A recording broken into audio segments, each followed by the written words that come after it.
United States Veteran Guard. And at this time, I would like to invite Ms. Delilah Savage, the class of 2023, to come down for our prayer. Ms. Delilah Savage.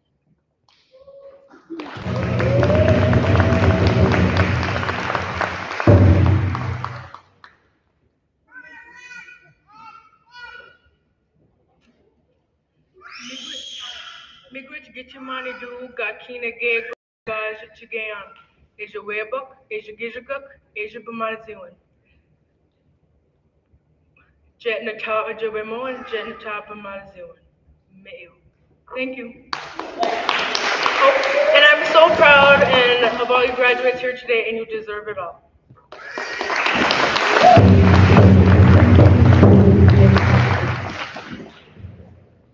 Okay, Miigwech, Ms. Delilah, and yes, you all do deserve it all. I'd like to officially welcome Ms. Jen Murray, our superintendent, for the welcoming.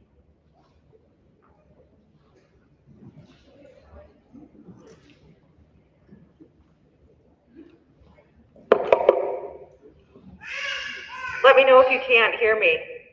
Can you hear up there? You good? Okay. Miigwech Delilah, I appreciate you saying a few good words for us this evening. Boozhoo, ni ji Ojibwe du bungi ethiko niditao Ojibwe. Jennifer, Nindijika, Jaganaji Mom, Ninujaba, Nagatu Adon, Nindunde Makwa. Niminoya, Gaye, Nimawenda Moma, Yaya Nungu. I am glad to be here today and to welcome everyone that is here to support our class of 2022 graduates. We are so proud of you. Give them a round of applause.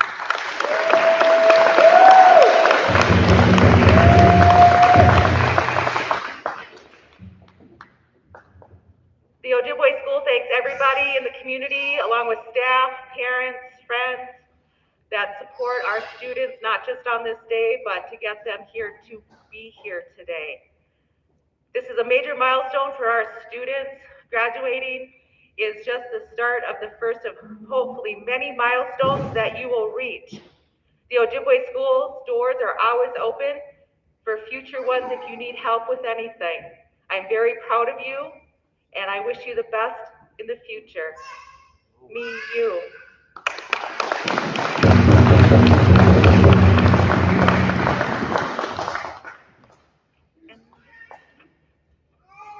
We have our commencement speaker, Jeffrey Tibbetts. Come on down, Jeffrey.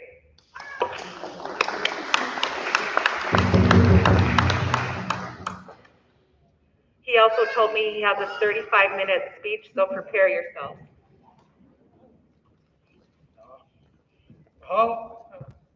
Nimwe dama ya na manun gum, nimwe dama ya yeg nun gum, kage gijik na tish nakas, nakacha nong, and Nunjaba Ogichidaag Nindodam. I'm happy to be here, and I'm happy you all are here. My name is Jeff Tibbetts. My Ojibwe name is Gagage Gijik. It's just such a special day here, and a great honor for me to be able to talk to you all for a few minutes. First, though, again, I want to repeat a little bit what Jen said, but I want to give a big thank you to all the staff and administration of the Ojibwe School, all the maintenance personnel, the bus drivers, everyone here that makes the school run, and my fellow school board members, and especially the teachers. I do got a quote here I want to say for the teachers. Engineers make bridges, artists make paintings, scientists make rockets, but teachers make them all. So I just wanted to suck up a little bit to the teachers so I get a good grade for this. But I also want to thank the families, the friends, mentors, everyone who supported our graduates to make it here today. Congratulations and thank you to the students for their efforts, especially through these unique, frustrating, and difficult last few years. I commend you all for getting your diploma. It is truly a great accomplishment on any given day, but especially so in 2022. I don't believe I would have fared as well if such an event would have occurred or happened in the 1970s. There wasn't even internet back then, as far as I know, and I don't know what our society would have done to handle that. But you all did it, and I, along with our entire community, are proud of you. And when I graduated, my folks were somewhat surprised as I wasn't a very good student, let alone a role model at that time. I never really considered college afterwards, because I just wanted to work. So I set out to do that. But oftentimes my lifestyle choices would take away those opportunities. But I'm happy for a few people that came into my life, and I began to look at my life a lot more, I guess a little bit more seriously. But when I did look for work,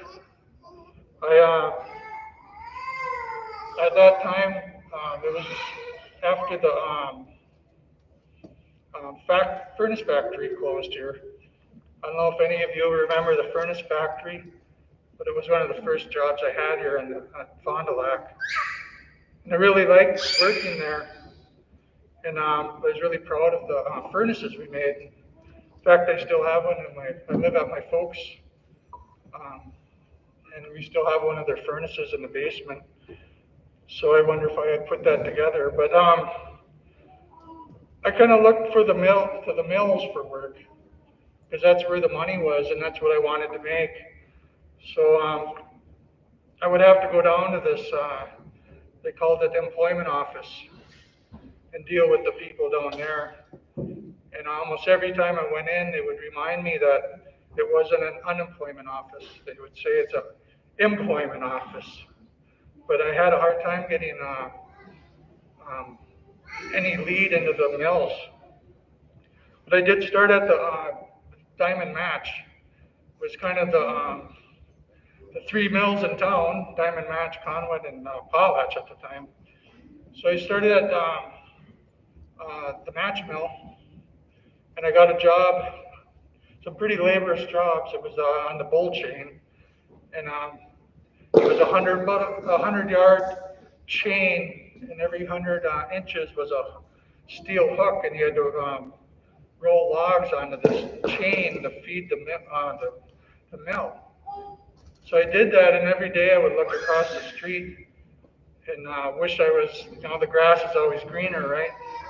So I'd look across and I'd look at Potlatch and wish I was over there. And it took about a year, and I finally got over there. But I stayed there for about 17 years, working in the mill, until I had an opportunity to get out. and get 2 years of schooling. And I had to think long and hard about that because I'd worked so hard to get there. And when you work really hard to get somewhere, you know, it's really hard to leave. But just the idea of going back to school, and I took a leap of faith.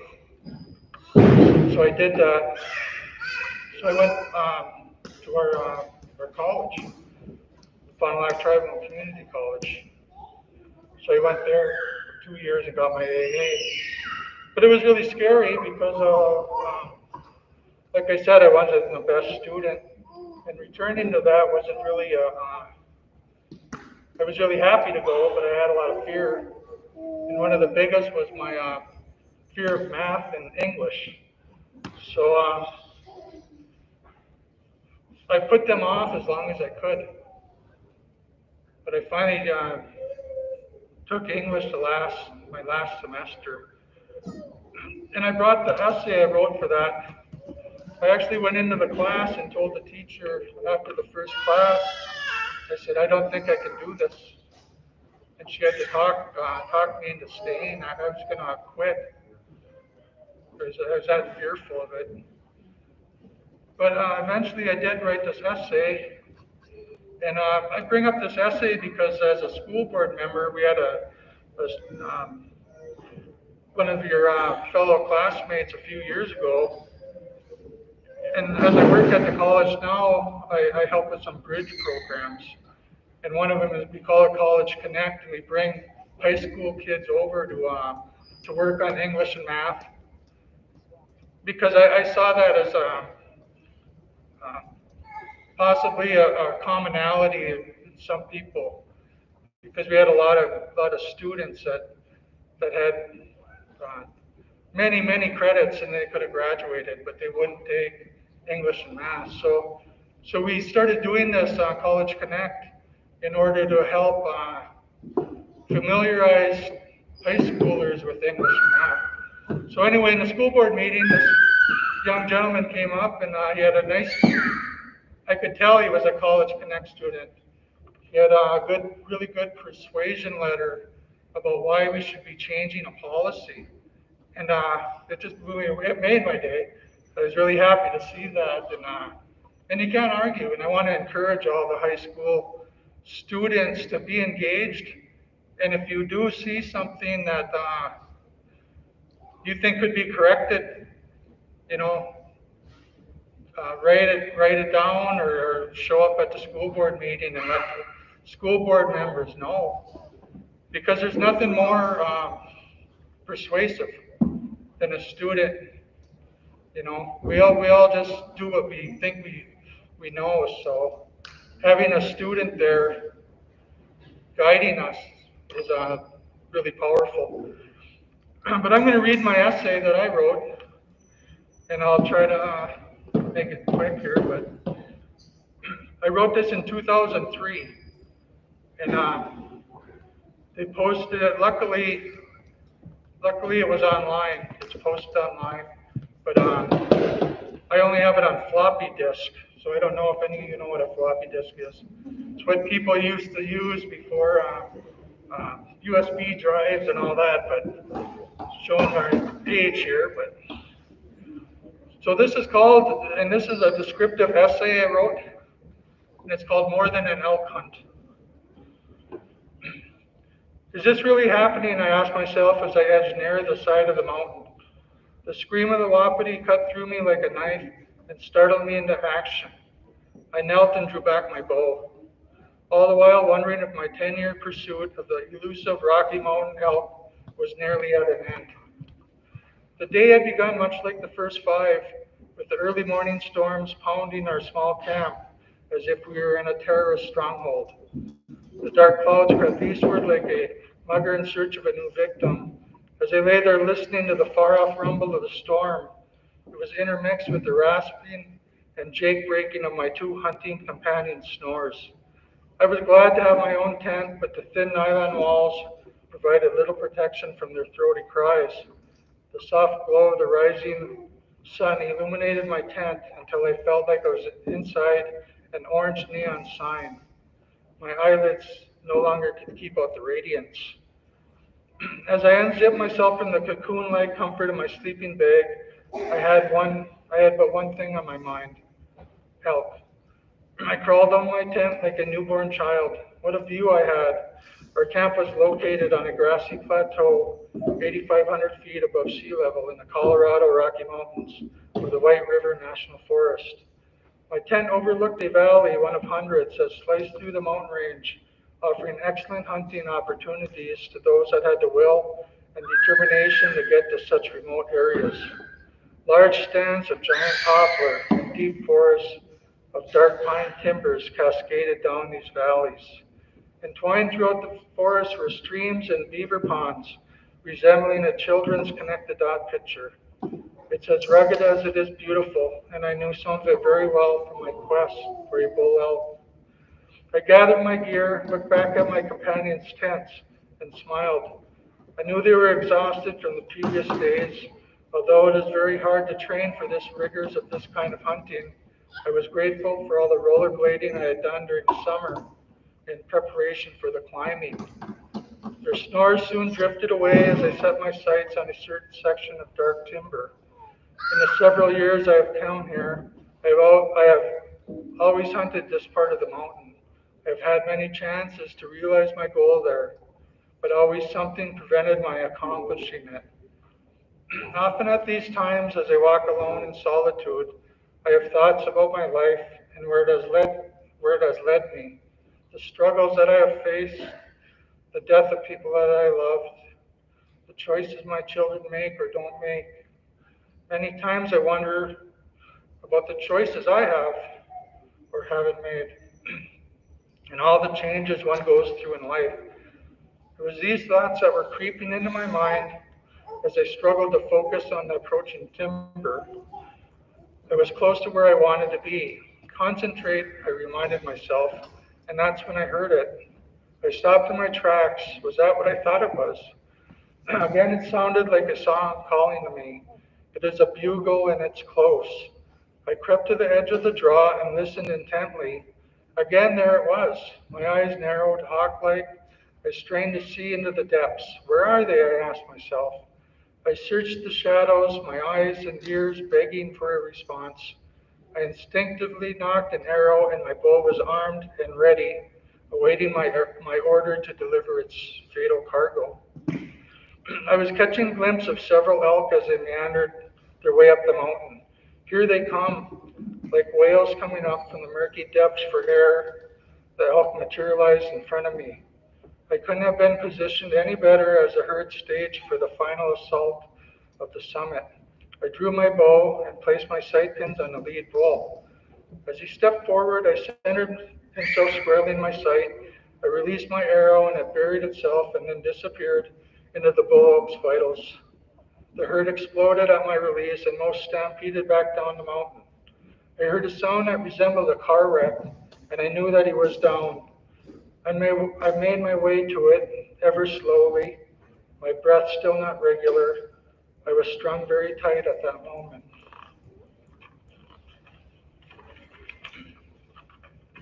Down I went, down to the coolness under the canopy. There, is that him? The bull had piled up in a mass of small trees and brush.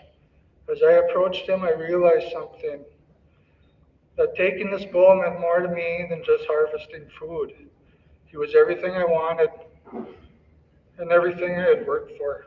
He was everything I had gone through in the last 10 years. He was my mother passing away, my dad's illness, my own near fatal accident, my divorce, my children, and their struggles. It was a very cathartic moment for me. I wept quietly and relived the feelings that had been inside of me for so long. I offered tobacco and thanked my Creator for allowing me this help, this time here, this life. I yelled a big cheer and ran to get my companions before they got out of bed. This was my day. So today, graduates, this is your day. So I want to just say that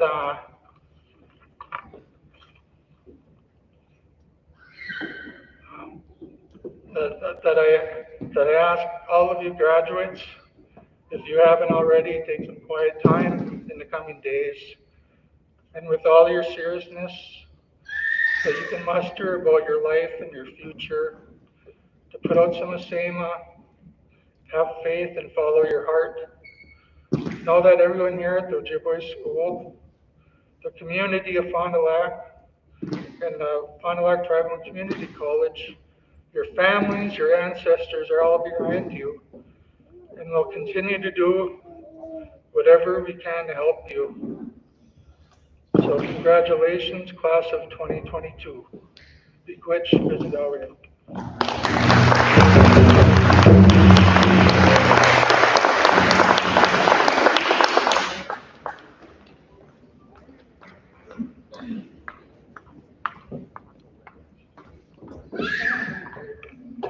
All right, Miigwech, Mr. Jeffrey Tibbetts. So this is one of my favorite parts of graduation ceremonies. And I don't know if other graduations do this. I think we're lucky in this way that we can because we're a smaller school. So we're able to give our students special time to speak. And we're also able to have our presentation of roses. So at this time, I'm going to introduce the student speaker who will come up and say a few words. So Jalon Foster, come on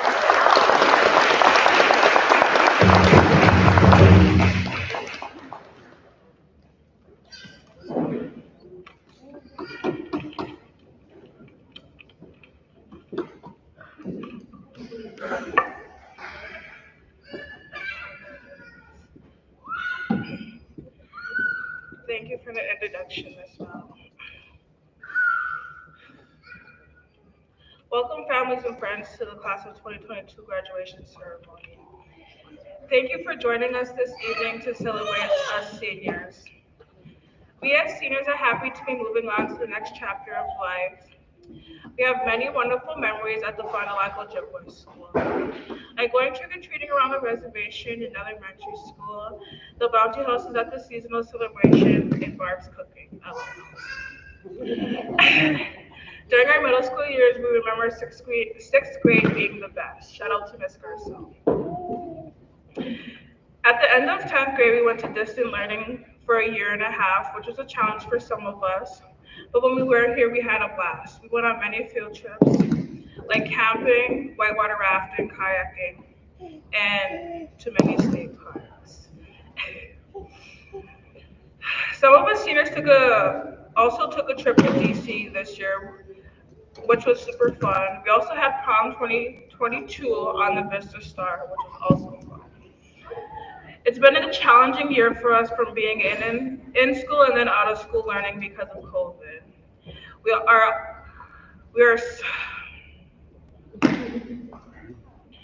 are so glad that we get to have graduation at school this year. We have all worked so hard to get to where we are today. We appreciate all the love and support we have gotten from all the staff, past and present. We will miss the school and all staff and teachers, past and present. Thank you.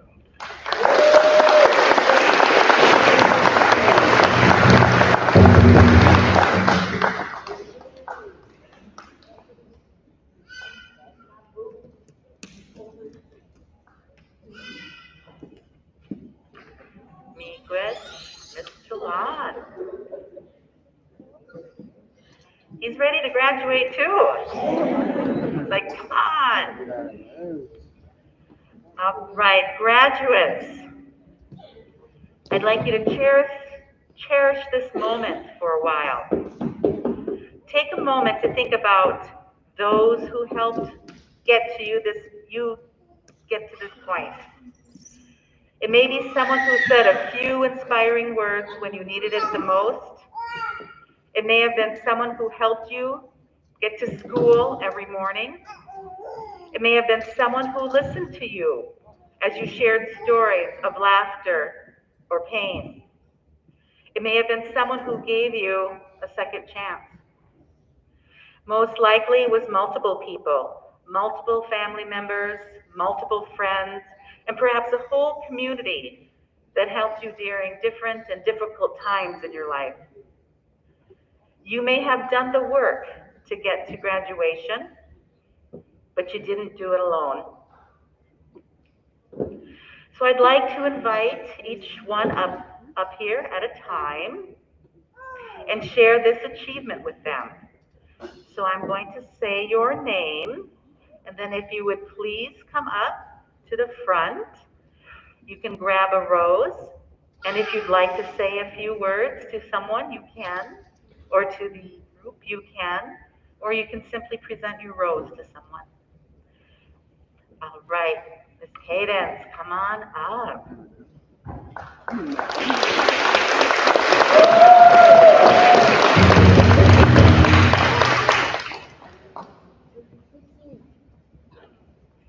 I just want to say thank you to everybody that helped me and pushed me to where I am today. And I'm giving my rose to my little sister Vienna because I just wanted to know that I did this for her and I can't wait for her to do it too.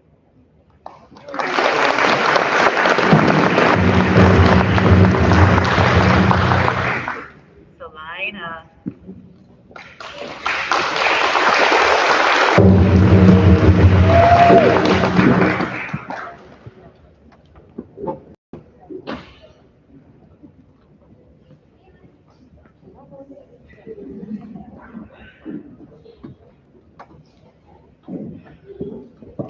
Darnell.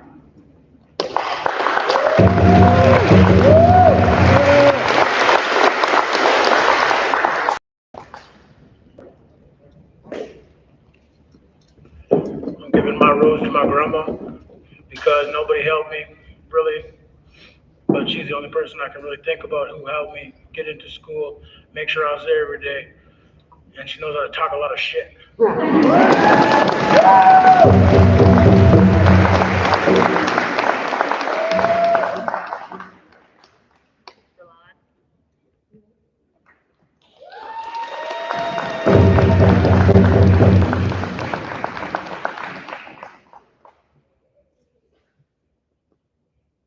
just want to say thank you to everybody who's helped me get to where I am today.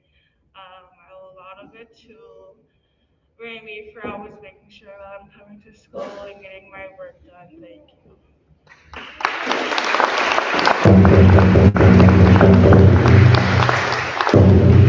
Kate.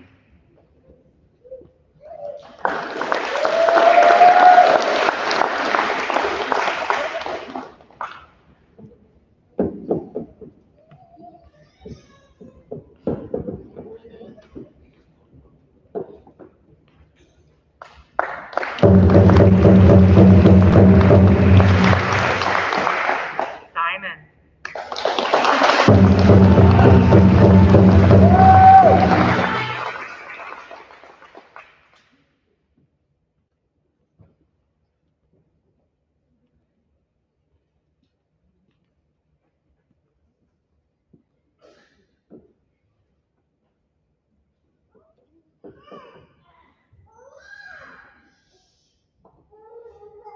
Devin.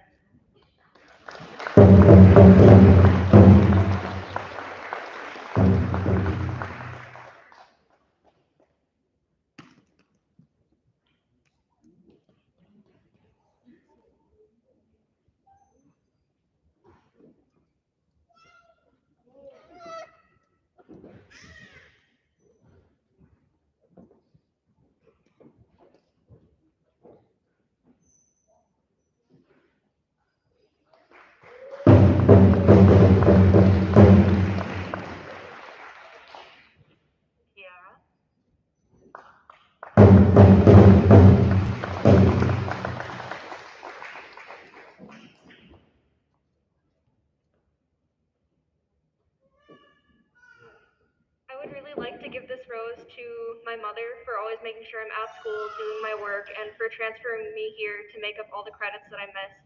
And I'd really like to thank all my friends and the rest of my family for getting me to this point as well.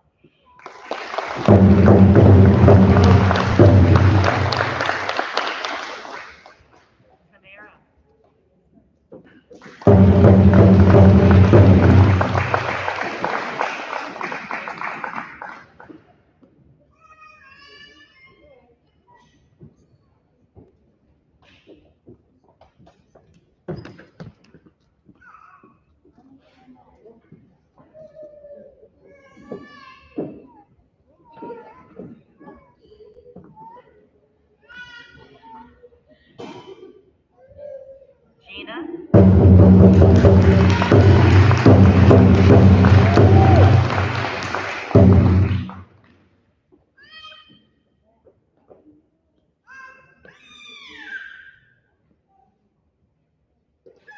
Peace out.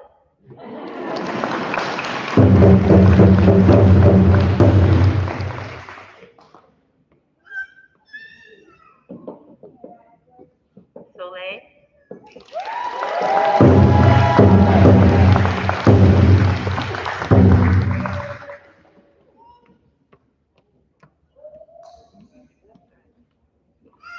I'd like to thank my mom and most of all Jill because she was always on my ass about school.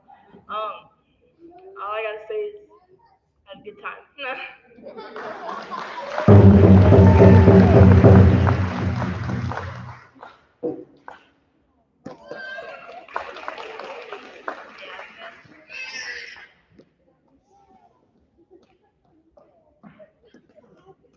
Jasmine?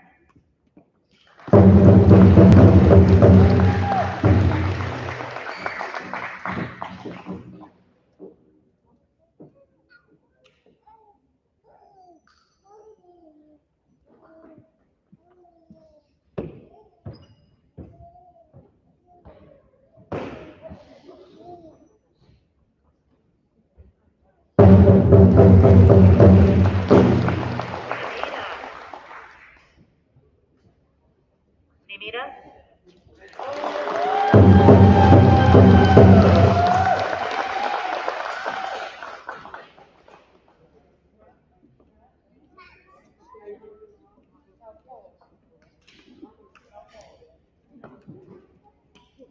I have something to say, but it's on my phone. Hold on.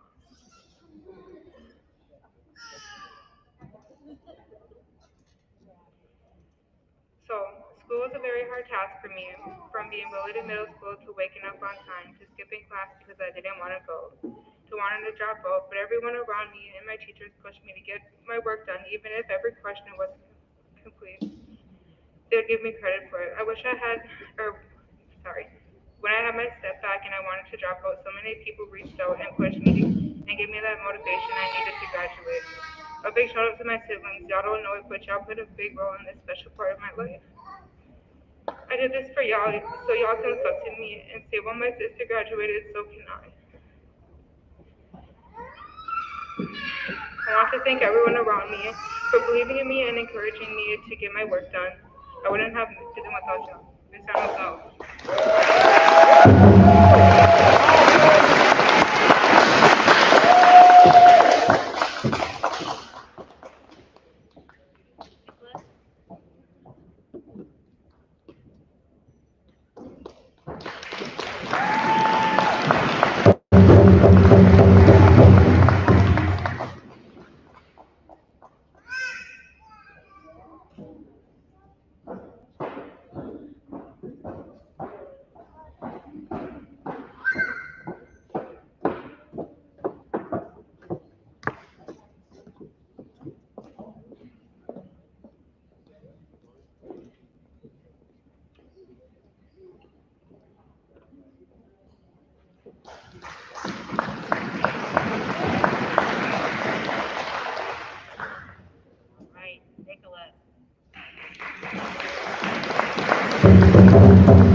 All right, Miigwech, graduating class of 2022, and Miigwech to all the families, the friends, the community who stepped in to help students, to support them, to be there for them, to yell at them.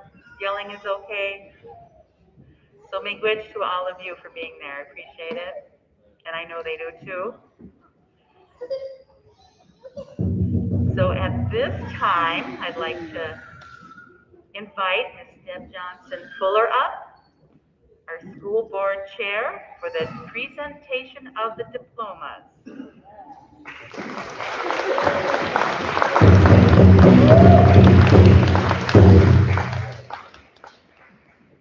The most important piece. So for graduating class, so remember, when you come up, I'm going to say your name, and you're going to come up. And Miss Deb will give you the diploma. They're in order. And remember to stop and smile and turn to the crowd, because I know you have family who will want to take a picture. All right. So I'm presenting to you our graduating class of 2022. Cadence Marie Barrett.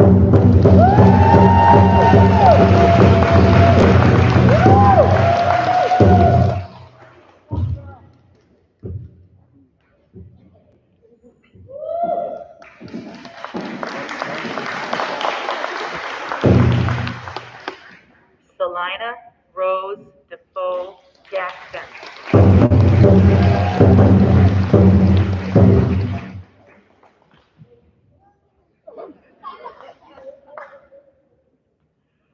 Darnell Ryan Diver.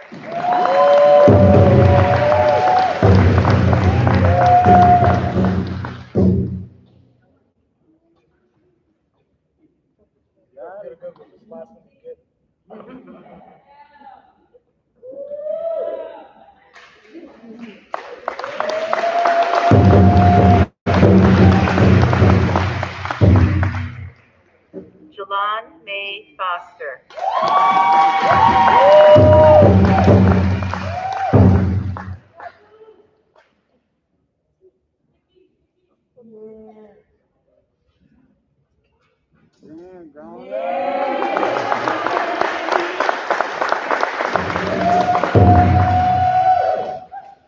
Gabriel Scott Hudson.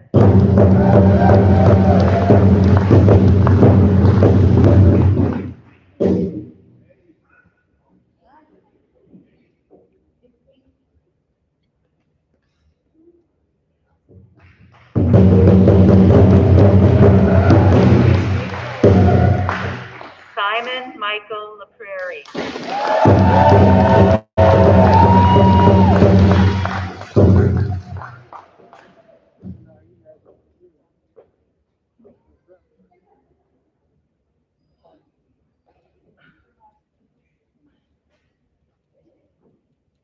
That's what's up, good.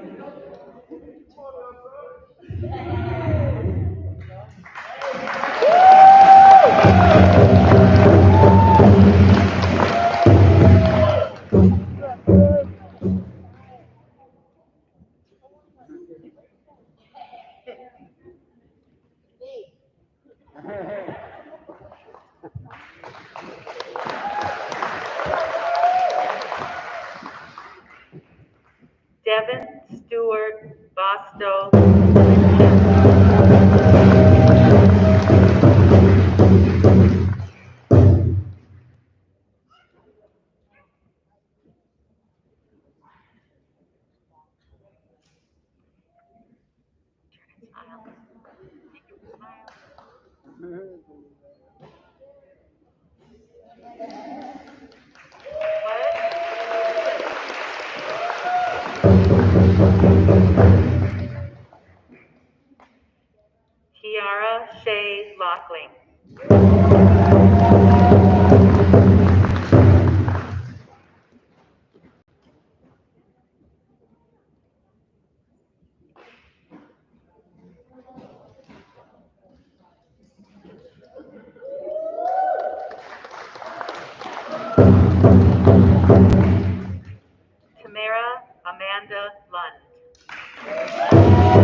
Soleil Lee Josephine Moore.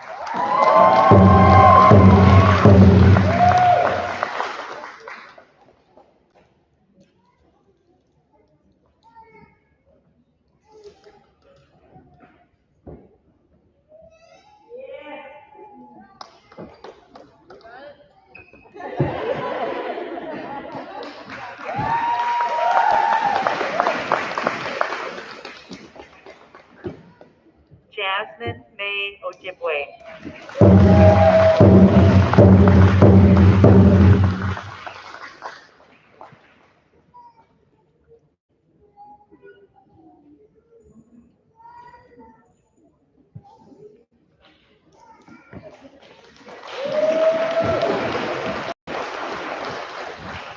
Namita Rose Reynolds.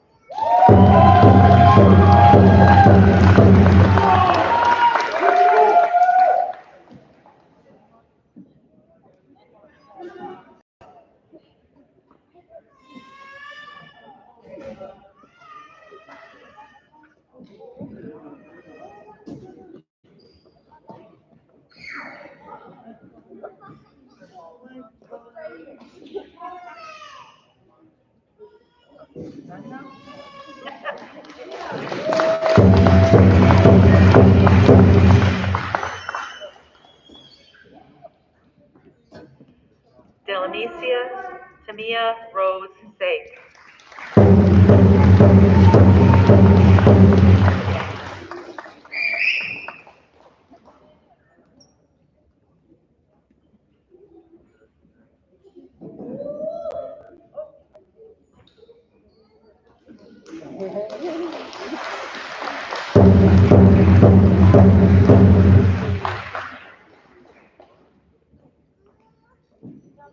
Nicholas James Stapleton.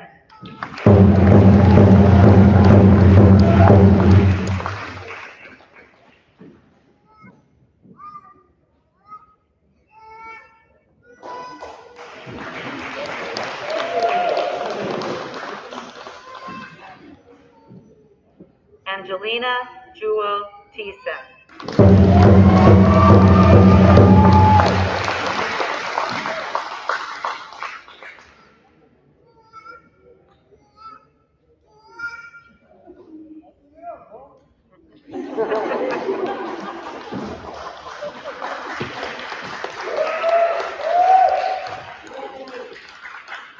And Gloria Elizabeth Yellow.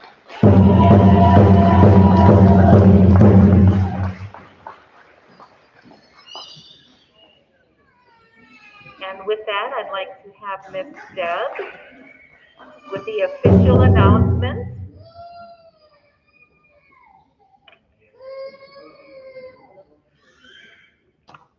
I just got to say one thing. Every year when I come here for graduation, I am so proud of every graduating class. And I wish you all of the luck in the world.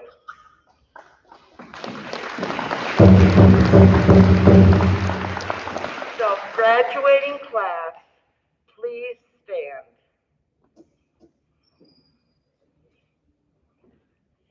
Please move your tassel from right to left.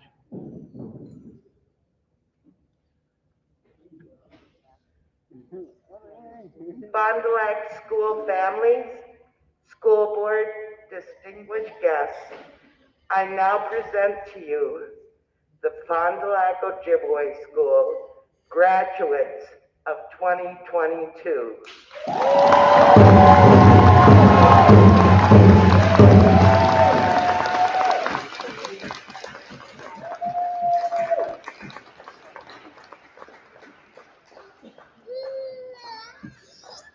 All right. right, just a few announcements here. Miigwech, everyone for being here. I look forward to hearing all of your adventures, your stories. Please visit with our staff and let them know what you're doing with your life and in your life. We like to hear that. Please feel free to swing by the school to let us know. Check in with us. And again, if you need additional support, please give us a call. You know, you have staff here who are rooting for you, wanting to be successful in your way, find joy in your way. So, miigwech. Okay, so our assistant principal Tara Dupuy will be helping with the sharing of gifts in the hallway. Down the hallway here, we have gifts for our graduates. And then we also have family meal bundles, and that's for each family to take home. However,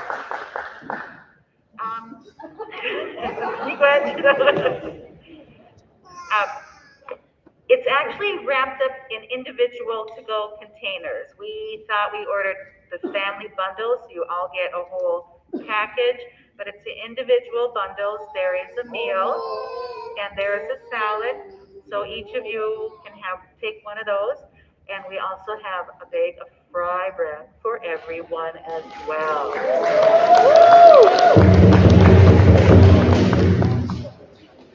So with this, and also remember, graduates, you also each can take one of our decorations, our flowers, home with you. So do that as well.